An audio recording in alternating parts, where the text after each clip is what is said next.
When Judge Howell ordered Jasmine Crockett to stop and warned her not to turn the courtroom into political theater, Crockett didn't back down.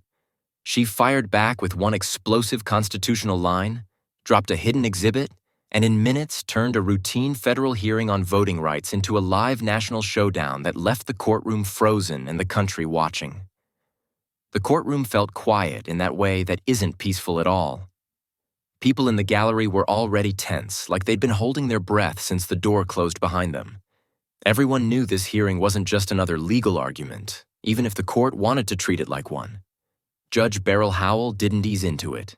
She came down hard, like she was ending a problem before it could start.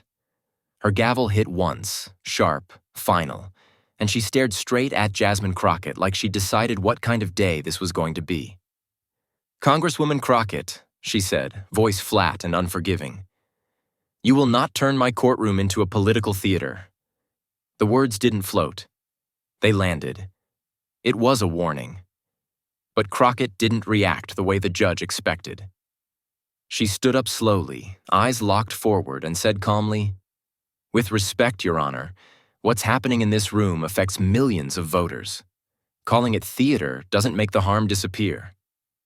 Howell cut her off again, sharper now, warning her to stick to procedure, but Crockett didn't back up an inch.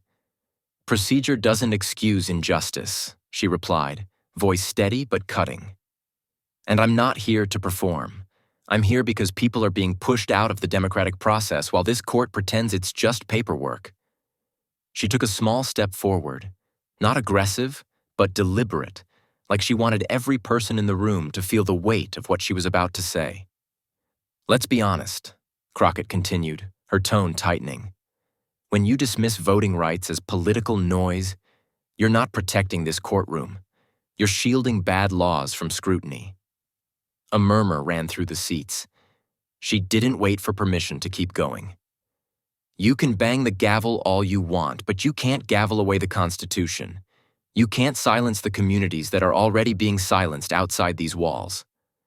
Then she delivered the line that split the room clean in half. "With all due respect, the Constitution does not end at your bench." The air went dead still, like the sound had been sucked out of the space. Even Judge Howell seemed to pause, fingers tight around the gavel, eyes narrowed, caught off guard by the calm force of it. This case wasn't really about paperwork or procedure, no matter how much the court tried to frame it that way. On the table were new election rules that cut early voting days, tightened mail-in ballot deadlines, and raised ID requirements in ways that made it harder for working-class voters, seniors, and minority communities to cast a ballot. Supporters called it election security, using words like fraud prevention and integrity. Critics called it what they believed it was: suppression dressed up in legal language. Judge Howell treated it like a technical puzzle.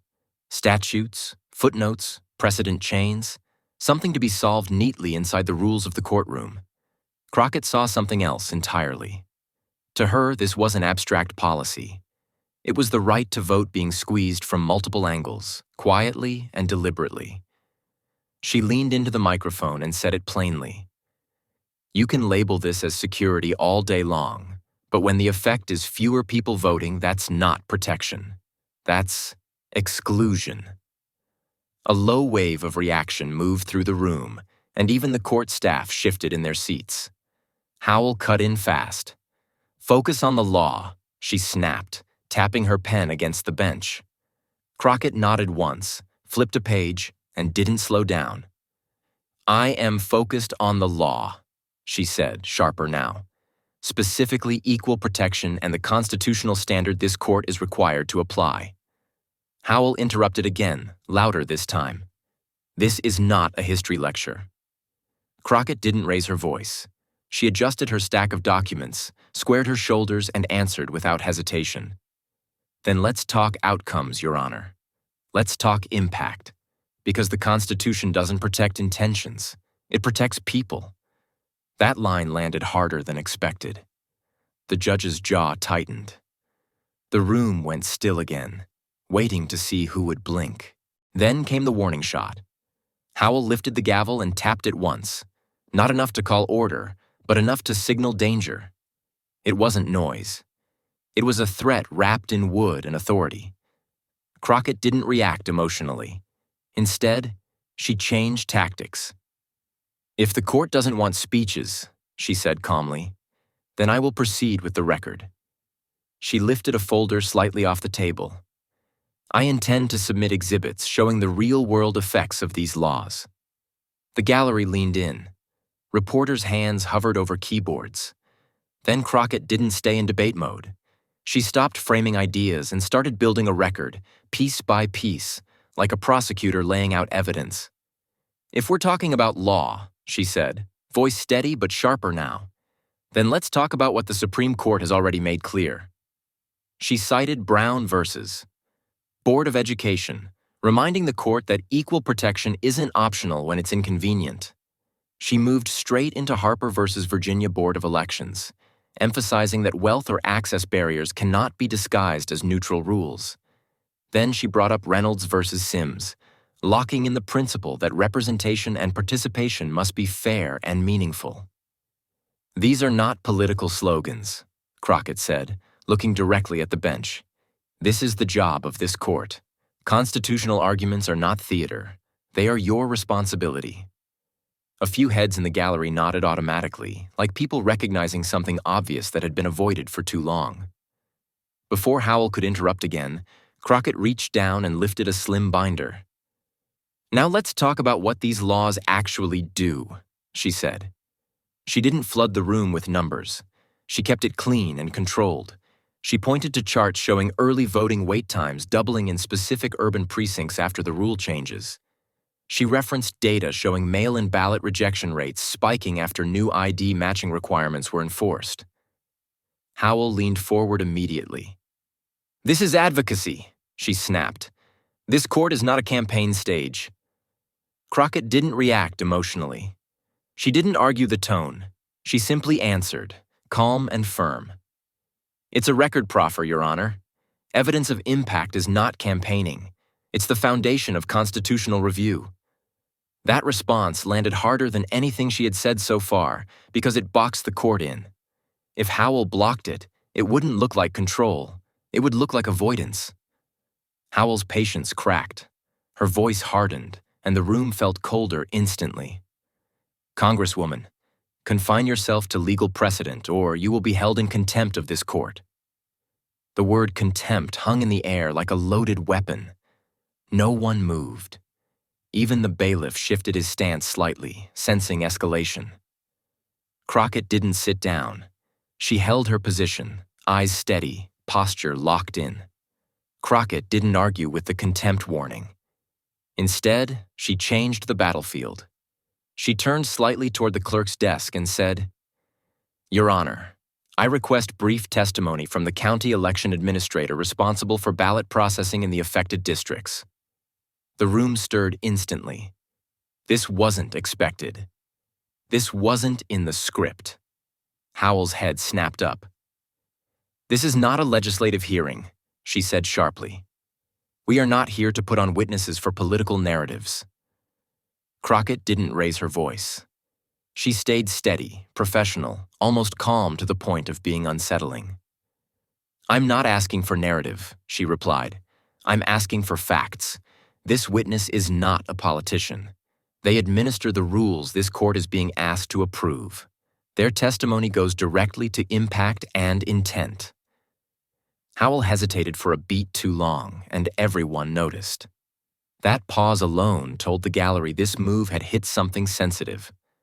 Crockett pressed forward, tightening her argument like a noose made of legal language. "Your Honor, constitutional review does not happen in a vacuum.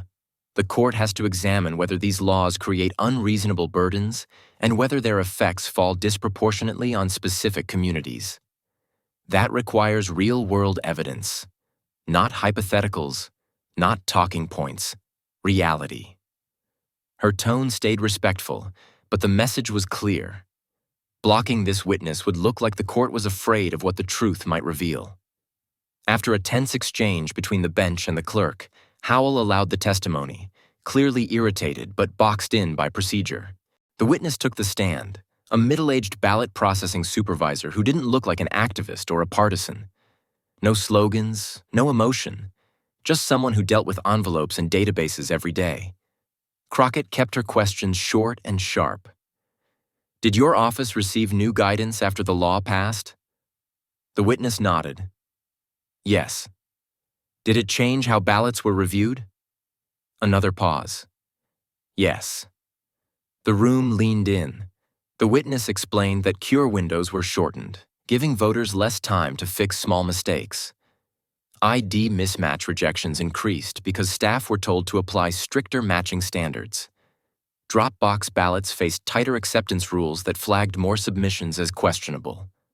Crockett asked the question everyone was waiting for. Where did those changes come from? The witness swallowed and answered quietly. From a policy memo labeled as procedural guidance. Then Crockett delivered the final push. What did that memo instruct your team to do? The witness hesitated, glanced toward the judge's bench, then back at Crockett.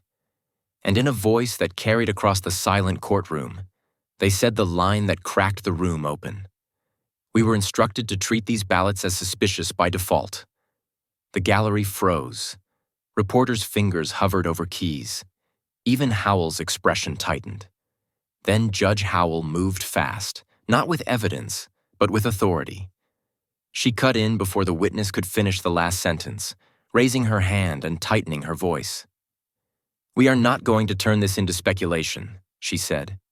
The court will limit this testimony to procedural facts only. It was an attempt to pull the conversation back into safe territory, where impact and intent couldn't breathe. But the damage was already done. The room could feel it. Every interruption made Howell look less neutral and more defensive, like she was trying to protect the process instead of examine it. Crockett didn't argue the ruling. She didn't object loudly. She simply nodded once, let the judge finish speaking, and then did something far more dangerous. She went completely quiet. For several seconds, Crockett said nothing. She stood still, eyes on the witness, hands resting on the table, letting the silence stretch. It wasn't awkward. It was deliberate. Howell shifted in her seat, clearly irritated by the pause, as if waiting for Crockett to either comply or retreat. Instead, Crockett finally spoke, slow and precise. One question, she said. Was this so-called guidance written before or after the law officially passed? The witness hesitated. You could see them searching for the safe answer. I'm not entirely sure, they said at first. Crockett didn't move. She waited. The witness swallowed and continued. But I believe portions of it existed before final passage. Crockett followed immediately. And who authored it? Another pause. It came from legal counsel with input from outside advisors. That phrase landed heavy. Outside advisors. The gallery reacted instantly. Reporters exchanged looks. Someone whispered. The implication was clear. This wasn't just neutral bureaucracy. This was coordinated strategy. Crockett didn't celebrate the moment. She didn't raise her voice. She reached into her folder and slowly pulled out a single document. Your Honor, she said, holding it up just enough for the court to see the top line. This is Exhibit B. She described it without drama. An internal email header and timestamp attached to the same memo the witness mentioned. The date showed it was drafted weeks earlier than officials had publicly claimed. Even worse, the language inside mirrored partisan talking points almost word for word. Howell's reaction was immediate. This court has not approved that exhibit, she snapped. Crockett didn't flinch. I'm not narrating history, she replied calmly. I'm showing intent. The room went quiet again, but this time it wasn't shock. It was realization. Howell's face tightened, jaw set, eyes locked on the document. Crockett didn't repeat her earlier line to provoke the judge. This time she used it like a legal blade, slow and precise. She looked back to the bench and said evenly, Your Honor, when I said the Constitution does not end at your bench, I wasn't making a statement of protest. I was stating a constitutional fact. She paused just long enough for the words to sink in. Courts interpret the law. They do not own it.